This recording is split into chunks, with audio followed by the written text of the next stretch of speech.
di Sunway Medical Center, kalau pesakit ada buat vaksinasi, kita akan tanya pakar dulu. Okay?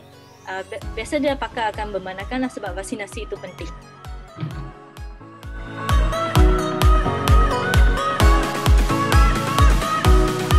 Apakah side effect untuk PRRT? Okay?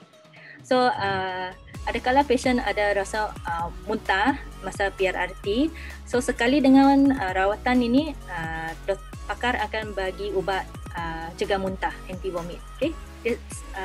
Dia lebih kurang sama dengan kemo lah.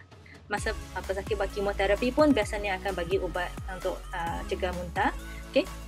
Adakala akan ada dia punya tumor akan rasa flare, tiba-tiba dia akan rasa jadi membesar sikit ataupun dia akan rasa ada heat lah, panas sebab radiasi itu tengah membunuh kanser, sel-sel kansernya. Okay? Dia akan mungkin rasakan sakit mana dia ada tumor itu. Okay? Kalau dia menurunkan patient punya blood result kan, doktor kita akan mungkin kalau kes yang memang teruk akan minta untuk platelet infusion lah. Tapi setakat ni tak adalah. Pesakit yang buat duduk rawatan ni, PRRT dan lutetium PSMA yang sudah kami buat, sudah kami jumpa semuanya lebih dia quite healthy lah, dia sihat. Okay, dia datang, dia takkan balik dia rasa letih ke lemah semua tu, dia banyak yang sihat lah. Okay. Saya nak bagi tengok ini juga untuk PSMA. Okay. PSMA untuk side effect. Okay. Side effect dia lain sikit. Okay. Adakala pesakit rasa letih. Okay. Biasanya 1 minggu, okay. Tapi selepas 2 hingga 4 minggu dia akan sihat balik. Okay. Letih ini sebab radiasi, pasien akan rasa daripada kesan radiasi. Okay. Kalau dia rasa nak muntah-muntah pun, biasa doktor akan bagi ubat cegah muntah. Okay. Kalau dia ada tumor kat tulang, okay. Okay, dia akan rasa tulang dia sakit sebab radiasi dia tengah membunuh sel tumor-tumor itu, dia akan rasa sakit. Doktor pun akan bagi ubat tahan sakit lah. Okay. Kalau blood result pun dia kurang, okay. Yang teruk punya boleh minta transfusi lah. Okay. Right. Pastikan perjalanan medismu tanpa repot bersama Somek. Banyaknya syarat untuk berobat ke Singapura ataupun Malaysia membuat repot selama pandemi ini. Selama 12 tahun, Somek didukung SOS Ambulans Udara melayani pasien untuk berobat ke Singapura dan Malaysia.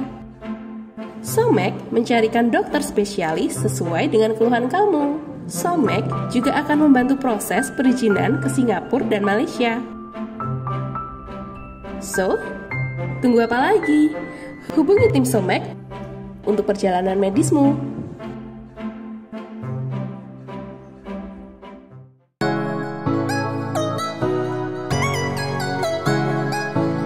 Sini di Sunway Medical Center, kami ada 4 jenis rawatan radioaktif saja. Untuk metastatic rectum, untuk masa ini kami tak ada ubat, tak ada rawatan inilah. Jadi untuk metastatic rectum perlu merujuk kepada pakar onkologi, dan doktor pakar nanti akan tentukan mungkin pesakit sesuai untuk pembedahan ke atau kemoterapi ke ataupun radioterapi lah, rawatan-rawatan yang lain. Tapi sini kami tak ada lah.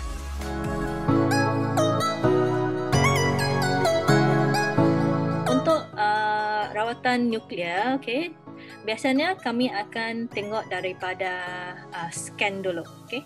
Kalau scan, boleh nampak ubat radioaktif kami, dia pergi ke tumor. We are quite confident. We are confident lepas kita tukar jadi ubat rawatan, dia akan pergi tempat yang sama dan dia akan merawat kanser itu. Okay. Kalau kita sudah buat scan, okay, tapi jenis kanser dia lain. Jenis kanser dia tidak akan ambil ubat Dotatate itu ataupun tidak ambil ubat PSMA itu. Pesakit macam itu tidak sesuai buat rawatan nuklear, okay, dia kena buat rawatan yang lain. Okay.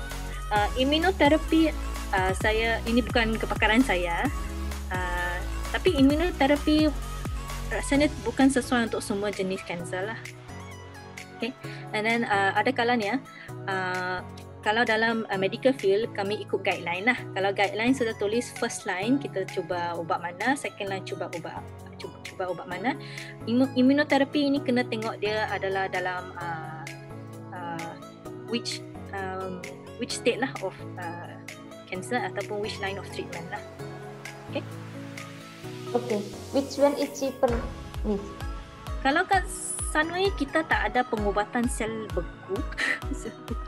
No, cheaper. Which one is cheaper? Pengobatan sel beku is cryotherapy, Miss. Oh, we don't have cryo in Malaysia actually. Immunotherapy, if I'm not sure what other medicine Sunway yang ada. Kita ada banyak chemotherapy. Biasanya dia tengok kepada jenis, okay? Macam chemotherapy pun banyak-banyak jenis. Ada yang ubat generasi lama dia murah sikit, ubat generasi baru akan mahal lah.